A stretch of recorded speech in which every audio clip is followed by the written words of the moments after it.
podcast is part of the Sports Social Podcast Network.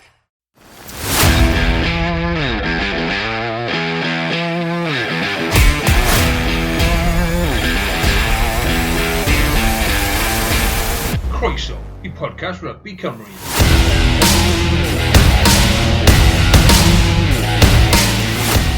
Helo, siwmai a chroeso I benod arall o bodlediad Rugby Cymru. Dod fyny heno, byddwn ni'n taro golwg nôl ar newyddion yr wythnos. Byddwn ni hefyd yn trafod rhaglen, dim rhaglen ddadleuol, sylwadau ddadleuol, ddodd allan ar rhaglen S4C yn edrych ar sefyllfa rygbi yng Nghymru yn gynharach yr wythnos yma. Byddwn ni'n rhoi sylw I gêm y menywod ar ôl iddyn nhw agor I hymgyrch yn y chwe gwlad I ffwrdd yn yr Alban. A byddwn ni hefyd yn taro golwg ar sut ath y rhanbarthau dros penwythnos ac yn edrych mlaen I ddarbu rhwng ddau hen elyn yn y gorllewin. Ond fwy o hynny ddod yn y man. Fel yr arfer, dwi'n cael cwmni Nick unwaith eto. Nick, sy'n rwyt ti? Dwi'n iawn, diolch yn fawr iawn. Edrych ymlaen am y penwythnos. Wel, gallai gyrru bod ti'n edrych mlaen tipyn mwy na fi am y penwythnos ar hyn o bryd, ond gobeithio mai fi fydd yn gwenu wrth nesaf, neu Duw a'n helpo ni.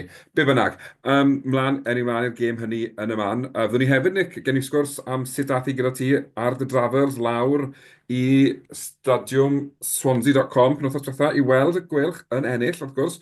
Ond newyddion, bach iawn o newyddion sydd wedi bod yr wythnos yma.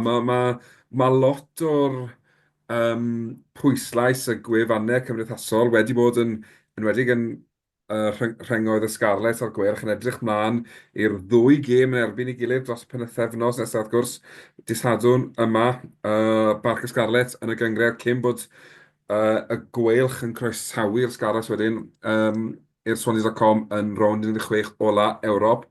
Ond y Gweilch yn cyhoeddi Nick bod Ben Warren wedi arwyddo cytundeb I aros gyda'r Gweilch. Bydden ni'n meddwl bod hwn yn gyhoeddiad sy'n codi'r galon ac yn gwneud unrhyw gefnogwr y Gweilch yn hapus. Ydy Ben Warren o Lantrysant, 40 oed, prop plentyn, sydd wedi bod yn carfan Cymru dros 6 gwlad, a dwi'n falch iawn mae'n aros gyda'r Gweilch. Newyddion da iawn eto Carwyn am y dyfodol, a gobeithio rwan efo chefnogaeth Duncan Jones, cyfle iddo rwan, weithio nawr i'r lefel nesaf. Mae oed a gobeithio rwan, mae'n gwybod lle mae'n sefyll, a gobeithio mae hwn yn digwydd.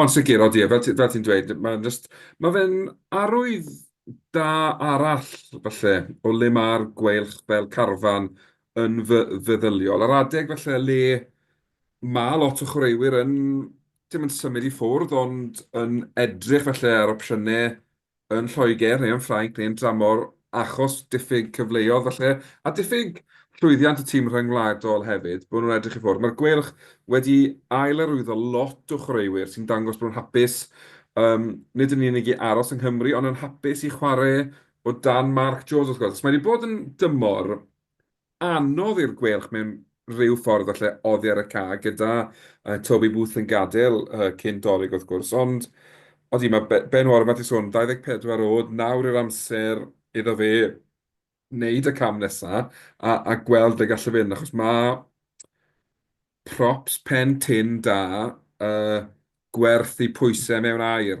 yn wedi yma yng Nghymru. So, newyddion da i'r Gweilch, a hyd y gwn ni, dyna'r unig newyddion mawr sy'n wythnos yma. Felly, Nick, rhaglen ar S4C, edrych ar sefyllfa rygbi yng Nghymru ar yr un hen ddadl a ddylid cael gwared ar rhanbarth. Mae'n rhywbeth ni wedi sgwrsio ar y podlediad yma, mae'r ddau ni wedi sgwrsio ar podlediadau eraill. Gwyn Jones yn ymuno â'r rhestr, Dr Gwyn Jones yn ymuno â'r rhestr hir o gyn chwaraewyr sy'n galw I gael gwared ar rhanbarth ac unwaith eto yn defnyddio'r dreigiau fel y siampl efallai o'r rhanbarth dylsef fynd. A dwi'n bryd I ni stopo'r nonsens ma o siarad bod ni'n mynd lawr I dri? Ydy, I fi.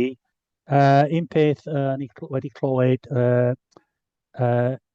mae Undeb Rygbi Cymru yn barod I gyflwyno rhag amceinio ariannol, a mae sefyllfa, pan nhw'n cyhoeddi hwnna, yn well, heddwyr mae wedi safio chydig bach o arian, a bydd incwm ychwanegol yn cael ei gynhyrchu hefyd.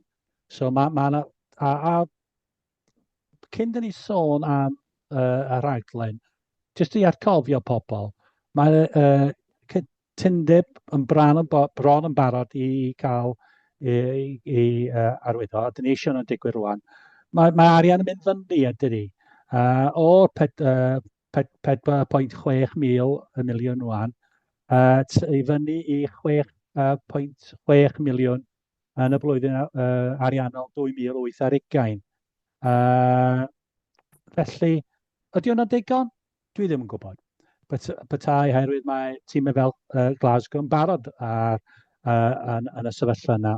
Ond i fi, i rywun sy'n tu ôl i'r clwb, neu tu ôl i'r rhanbarth, da chi'n gwybod rwan lle da chi'n sefyll a gei di canolbwyntio i rheoli hwnna, yr cyllid hwnna. A hefyd, ydyn ni gwybod mae Glasgow a'r undeb yr Alban mynd i fod yn sefyllfa wella'r cyllid i nhw yn y dyfodol. Maen nhw eisiau ail datblygu Murrayfield, fel di'n clywed. A mae gan nhw problem ariannol yn eisoes. So, gan i weld. Felly, sori, dwi wedi mynd ar bach. Dim di ateb y cwestiwn, o Cerdi. Just chydig bach o'r cefnid yna. Ia, felly i fi, pan dyn ni sôn am y raglen, a sôn am sylwadau Gwyn, mae'n gallu Gwyn Jones, mae'n gallu deud be mae eisiau yn bendant. Ond dwi ddim yn cytuno efo gwbl. Sut ti'n teimlo am be clywes ti? Mae'n siomedig mewn ffordd, yn dweud, achos mae lot o gynchwaraewyr nawr yn dod mas, nid clywed Dr Gwyn Jones, Sam Overton, ymysg eraill yn dweud bod rhaid ni lawr y 3 rhanbarth, achos dyna'r unig ffordd gewn ni lwyddiant. Nawr, dim ond edrych ar tabl y 6 gwlad eleni sydd angen wneud, i brofi bod cael llai o dimoedd ddim o reidrwydd yn dod â llwyddiant. Mae'r Alban di bod lawr i ddoi dîm ers tipyn o amser nawr. Mae eisiau 15 mlynedd a mwy, felly ni'n mynd ysbryd colli'r Borders. Mae'r Eidal yn chwarae gyda dau dîm a wedi gwneud yn broffesiynol ers tipyn o amser. Dyw'r Alban na'r Eidal heb ennill pencampwriaeth 6 gwlad. Heb ennill y Grand Slam. Heb ennill dim byd yn gwbl onest y ti. Odi falle bod eu cyllid nhw yn uwch fel tîmoedd a bod dan nhw fwy orion i chwarae gyda, ond y gwir amdani yw, odi mae Glasgow wedi gwneud rhyfeddol o dda. A dwi'n eisiau mynd at y byd wrth Glasgow, os maen nhw wedi cael llwyddiant yn y gyngred. Ond y gwir amdani yw, fel dyw'r llai o dimoedd ddim wedi dod o fwy o lwyddiant i'r gwledydd yma. Dyw e ddim wedi gwneud nhw'n well gwledydd. Dyn nhw'n wedi cymryd y cam nesaf wrth cael llai o dimoedd. Felly, os mae'r bwriad o gael llai o dimoedd yw i wella tîm Cymru, i roi mwy o bwer i'r tîm rhyngwladol, dyw e ddim yn... Does dim dadl yna. Hefyd, fel, beth sy'n gwylltio fi yw, fe gaethon ni wared ar y rhyfelwyr Celtaidd ar ôl blwyddyn o fodolaeth i fel lawr o 5 i 4. Mae canran gryf iawn yn ne Cymru o gefnogwyr rygbi sy'n gwrthod gwylio rygbi proffesiynol am y rheswm yna. Ydyn ni nawr yn moyn eilio eto 20 milltir a mwy i'r dwyrain o Gaerdydd trwy cael gwared ar rygbi yn Gwent. Nath dau Flanagan pwynt ar podlediad Sgrym 5, mae werth gwrando'r cyfweliad da iawn gyda dau. Wrth gwrs, arfer hyfforddi'n dreigiau, allai fe fod yn chwerw iawn yn ei farn, achos fel orffennaf peth o. Ond oedd i ddadlu oedd, mae 65 bobl yn gweithio i'r dreigiau. Colli swydd yn un sydd. 1,600 o blant ysgol yn gwylio'r dreigiau ar y penwythnos. Os nad i ni'n edrych ar ôl rygbi'n Gwent nawr, fyddwn ni'n colli'r ein, a beth oedd e'n dweud, fyddwn ni'n colli nhw bêl drod, neu bod nhw'n mynd i wylio bristau, gan bod bristau hanner awr gas newydd. Mae'r goblygiadau o gael gwared ar rhanbarth lot mwy na bach fwy o arian i'r rhanbarth eraill. Pwy sy'n gwybod os gewn nhw fwy o arian? Bosib, byddai'r undeb yn mynd yna. Ni'n cadw'r 6.4, 6.6, beth bynnag yw e. Dyw'r tri arall, so ni'n rhoi 2 miliwn arall yr un i'r tri rhanbarth arall. So, i fi, mae angen ni stopo'r nonsens o feddwl mae'n mynd lawr i'r tri o'r ateb. Ie, a fi hefyd, does ddim testoliaeth fel chdi dweud i bacio'r hwn fyny. A mae'n divisive rwan. Mae cytundeb brawn yna, jyst eisiau pawb mynd tu ôl i hwnna rwan, a stopio sôn am hwn rwan, wel stopio am dipyn i fi, a jyst rhoi pob cyfle i bob tîm i gwella, a'r hefyd, oedd Gwyn ddim ateb o gwbl y gwaith mae pob clwb, pob rhanbarth yn wneud yn y cymuned. Ydy hwnna'n mynd i digwydd os ni'n mynd lawr i 3? A pam 3? Os ni'n mynd lawr, pam dim 2? Pam dim 1?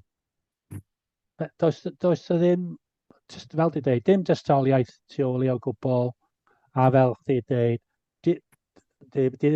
yr Alban a'r Eidal ddim di bod yn llwyddiannus efo 2.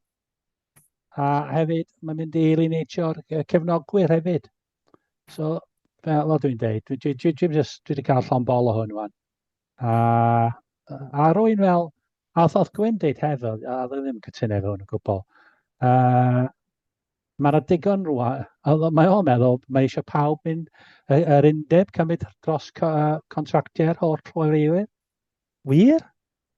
A dy ymddiriad yna am roi yr undeb efo beth sydd wedi digwydd dros yr 20 mlynedd diwetha?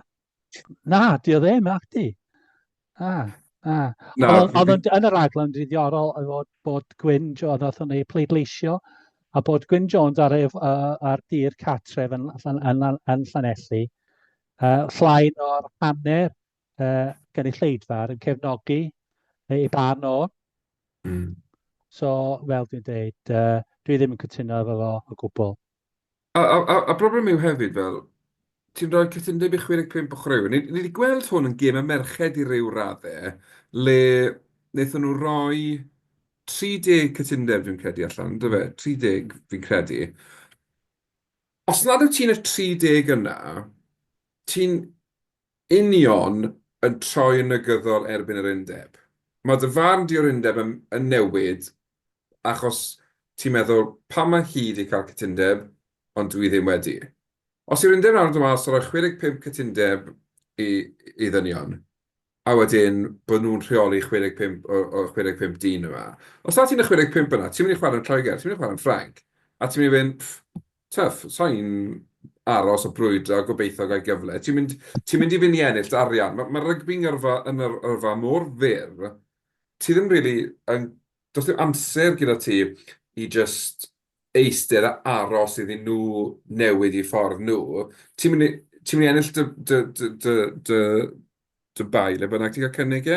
Wedyn, mae just, i fi, sticod y 4. Peth yw, tasau'r 4 rhanbarth gwed yn y 10 ucha, dde'r ddadl ma ddim yn cymryd lle. I fi, maen nhw'n defnyddio anlwc neu anffawd y dreiger hyn o bryd, bod nhw ar gwaelod y tabl, gymaint o bwyntiau tu ôl zebra, fel ammunition, hwnna yw'r driving force tu ôl mynd lawr i 3, y ffaith bod dreigiau mor bell ar ei hôl i. Ond dwi ddim yn Dyw'r ffaith bod nhw'n stryglan ar hyn o bryd ddim yn meddwl mewn 2 flynedd fydden nhw'n ennill i'r 6 gêm yn tymor. Drych ar zebra. Mae zebra wedi bod yn effernol. Maen nhw wedi araf bach, di gwella. Maen nhw nawr 5 pwynt off y gemau ar gyfle. Felly, does dim byd yn amhosib, ond mae rhaid i bawb prynu mewn iddo fe. A fel fi jyst yn credu, mae bobl fel Dr Gwyn Jones, fel Sam Robertson sy'n eistedd ar bwrdd Gaerdydd. os we eisiau lawr i 3, cynnig bod nhw'n mynd, fel, os y'n nhw'n mynnu bod ni'n mynd lawr i 3 rhanbarth, wedyn, fi'n credu bod nhw'n sylweddoli y niwed newn nhw. Maen nhw'n bach yn narrow-minded yn ei barn fydd mynd lawr i 3 yn ateb bopeth. A mae'n cytuno yn hollol. A mae Ron Jones hefyd. Mae Ie. ar bwrdd Scarlets. Odi, wrth gwrs bod ie. Pam di o ddim yn deud, oce, iawn, dyn ni eisiau 3 a dyn ni eisiau'r Scarlets yn mynd. Wel, ie, Digwydd nathi.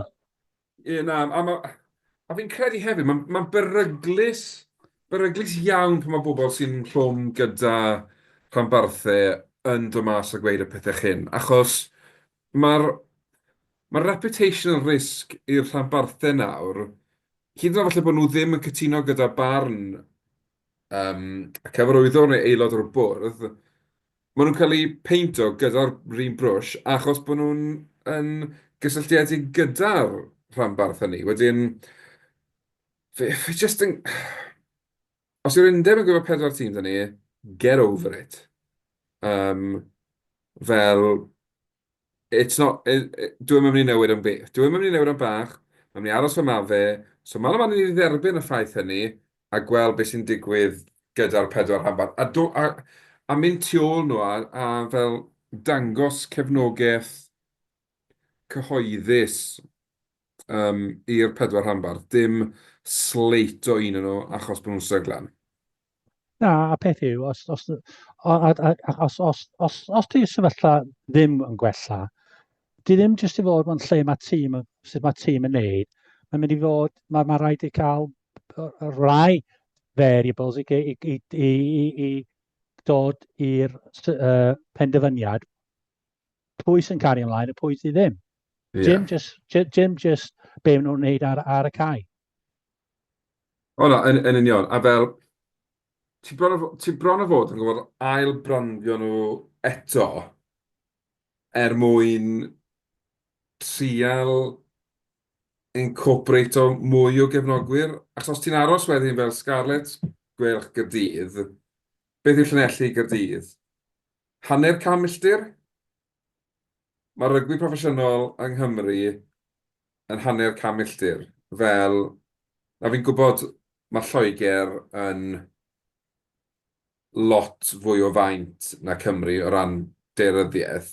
Ond pan ti'n meddwl bod Bristau i mae Bristau i Exeter siwr o be hanner can milltir, a mae hwnna'n darbu.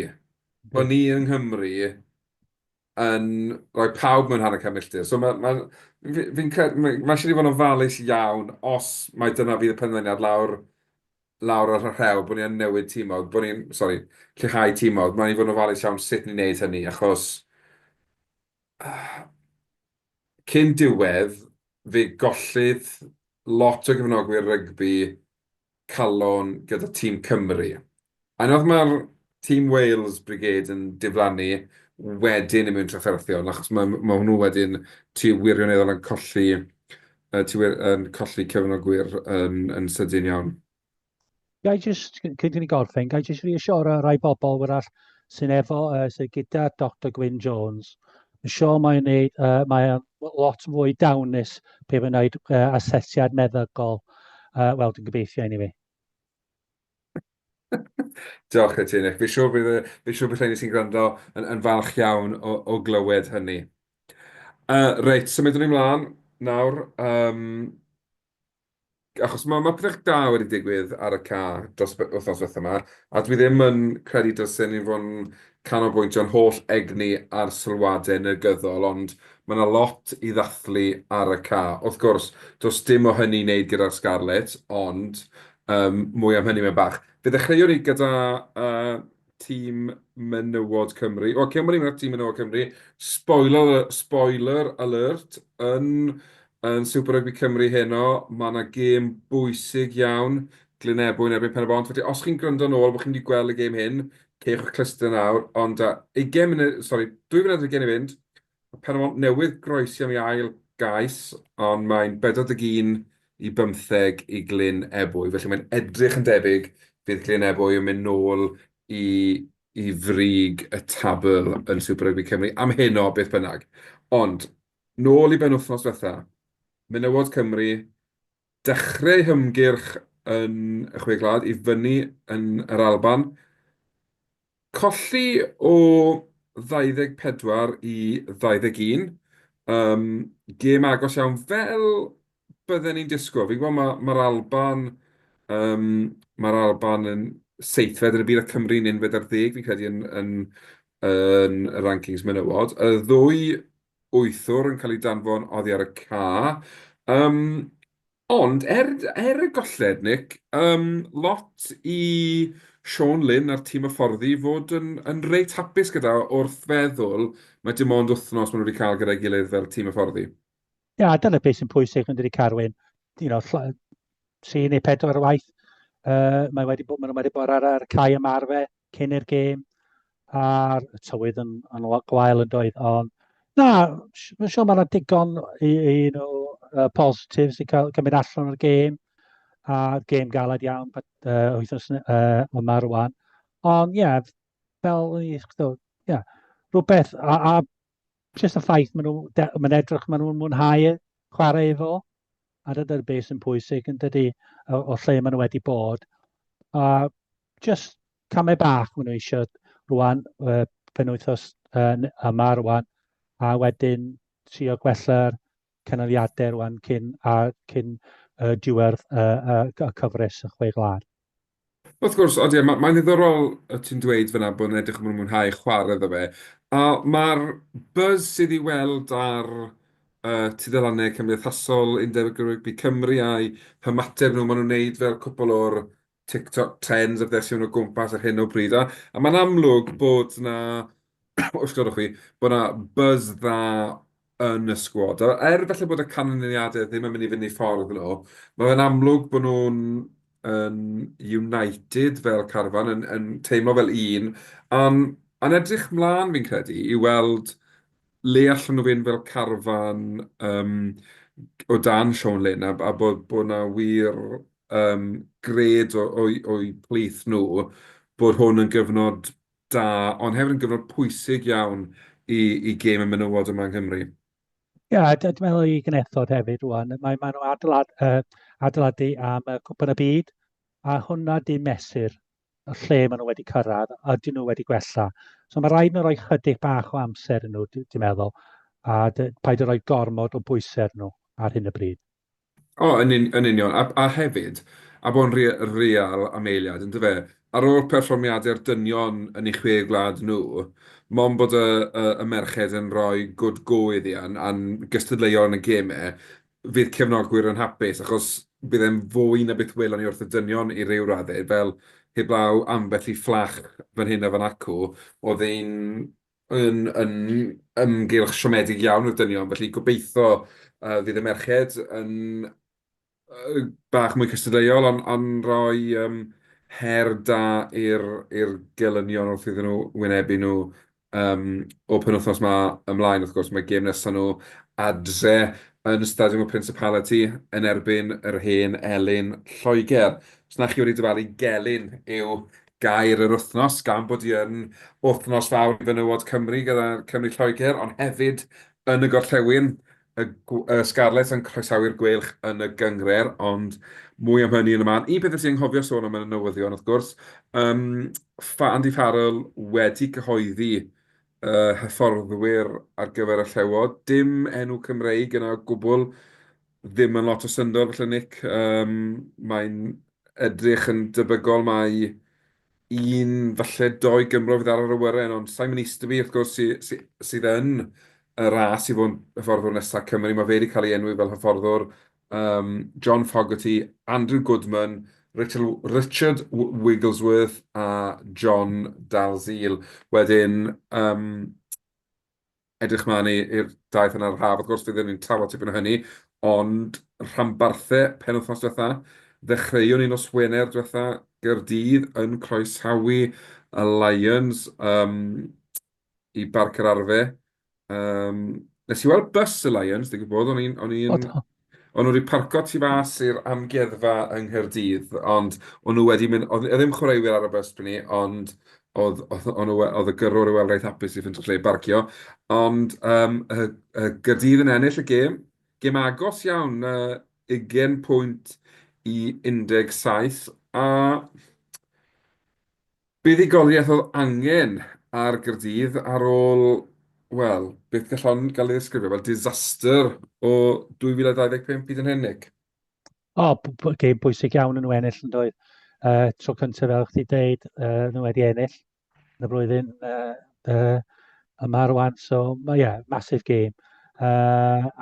Massive game felly i Gaerdydd ar thymor. A just gwneud digon i ennill. Oedd neb yn pan oedd ni sôn podcast diwetha a ni disgwyl mwy o'r open flowing game, ond y game agos yn y diwedd. Ond am dethyn Gaerdydd yn dda, a fel di dweud, jyst wneud digon i ennill. A beth o'n i'n gweld yn ddiddorol gyda'r gêm hyn oedd llynedd, dwi'n credu bydd y Gaerdydd i colli'r gêm na, ond i cael pwynt bonus. A dyna oedd angen iddyn nhw wneud fi'n credu o llynedd, oedd newid y meddylfryd hynny bod colli y pwynt bonus yn ddigon da, ond yn lle, yn hytrach, cael buddigoliaeth. A wedyn mae hwnna nawr, mae hwnna rili yn set yn ymlaen am weddill tymor. Gêm fawr unwaith eto, penwythnos yma allan yn Benetton. Ond os gallen nhw gael buddigoliaeth yn yr Eidal, fydd na gap yn dechrau agor rhyngddyn nhw a'r tîm sy'n 9fed, 10fed a lawr. Wedyn byddwn nhw'n gallu dechrau meddwl falle am y play-offs, ond na, mae gêm bwysig gyda nhw allan yn yr Eidal. Ti'n gweld nhw'n cael rhywbeth allan yn Benetton, Nick?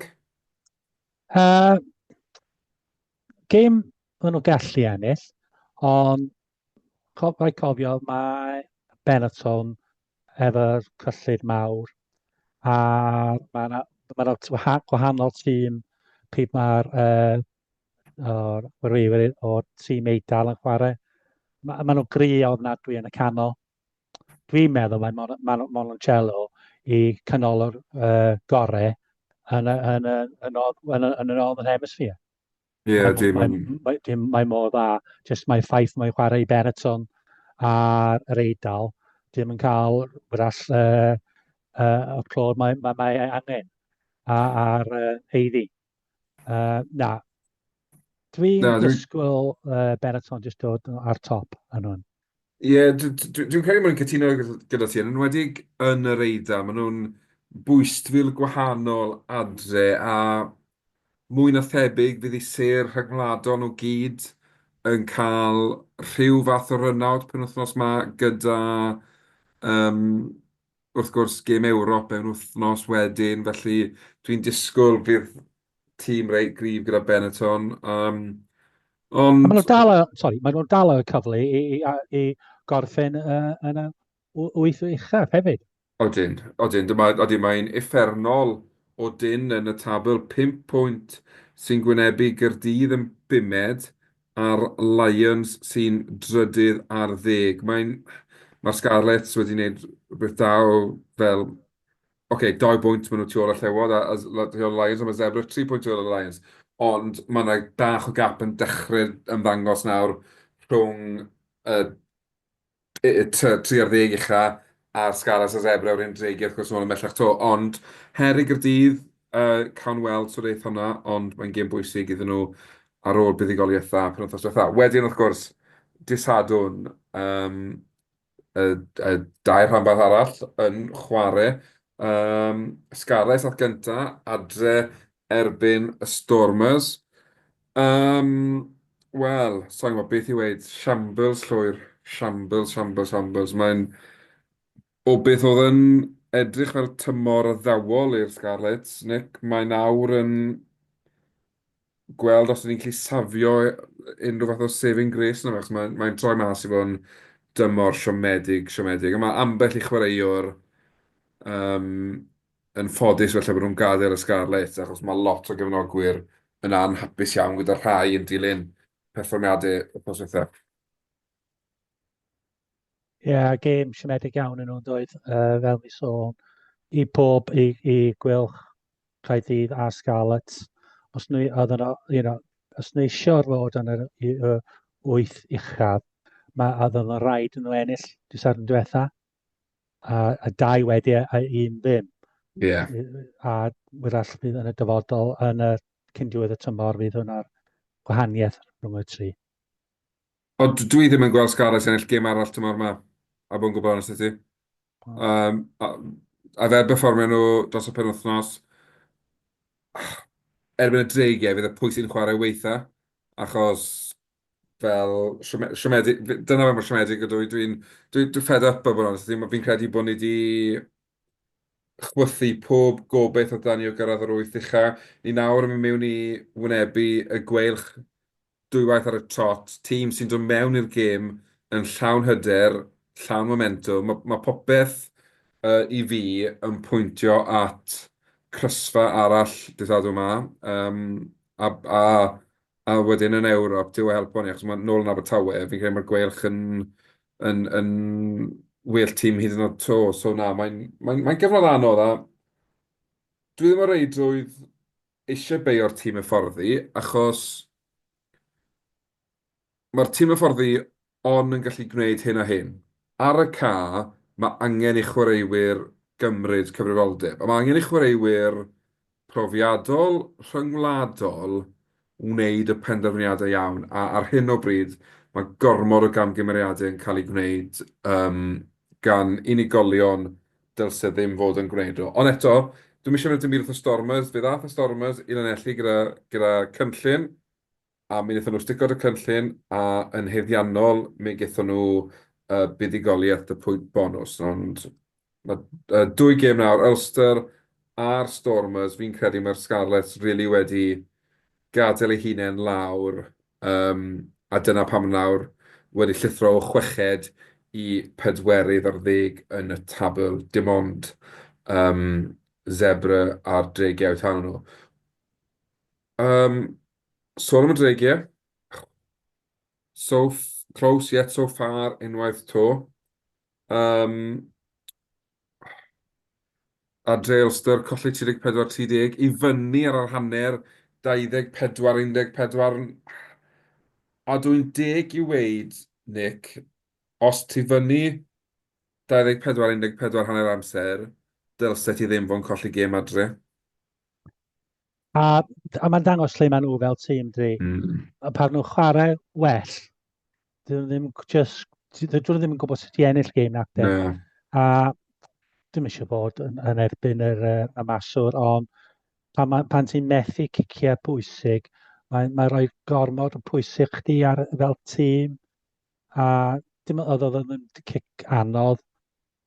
Ond well perfformiad, pob clod i'r ymlaen y dreigiau yn lot gwell, a'r popren rydd, ifanc, Dylan Keller Griffiths, oedd o'n chwarae'n dda. A mae bobl fel, nhw wedi bod yn lwcus hefyd aneddiadau. A Harrison Cedi oedd o'n dipyn o'r chwaraewr yn y safon URC. So, wrach mae'n chydig bach i'r cefnogwyr i'r dyfodol. Ond os ti'n sôn, dwi'n meddwl fydd Scarlets mynd i ennill gêm eto. Dwi'n meddwl fydd dreigiau mynd i ennill gêm rwan tan diwedd y tymor. O bydd Judgment Day yn ddiddorol de pan bydden nhw'n gwynebu'n gilydd. Clash the Giants. Ie, nil y bwr drwg yna lle. Ond peth yw, fel trial ffind o'n felly bositif yn gêm ola nhw adre o'r tymor sy'n swnio'n od iawn i weid yn ganol mis Mawrth. Fi'n gwybod mae Judgment Day nhw sy'n adre yn y gêm efo'r Scarlets, ond ie, mae angen gwella y schedule rhyw ffordd bod tîm ddim yn chwarae gêm ola nhw adre mis Mawrth. Ond mae dreigiau wedi sgorio 30 o bwyntiau adre. Dwi'n gwybod bod nhw ddim wedi ennill y gêm, ond maen nhw wedi gallu rhoi perfformiad le maen nhw'n sgorio 30 o bwyntiau. Mae angen gweld hwnna fel positif, achos mae'n gyfnod le dyn nhw'n cael lot o positives. So mae hwnna'n positif. Fel ti'n gweud, mae dyn nhw hefyd rheng flan nath weithio'n dda iawn. Keller Griffiths, 80 munud. Anna Malin gael prop yn rhoi shift fel am mewn. Hwna, credit where it's due.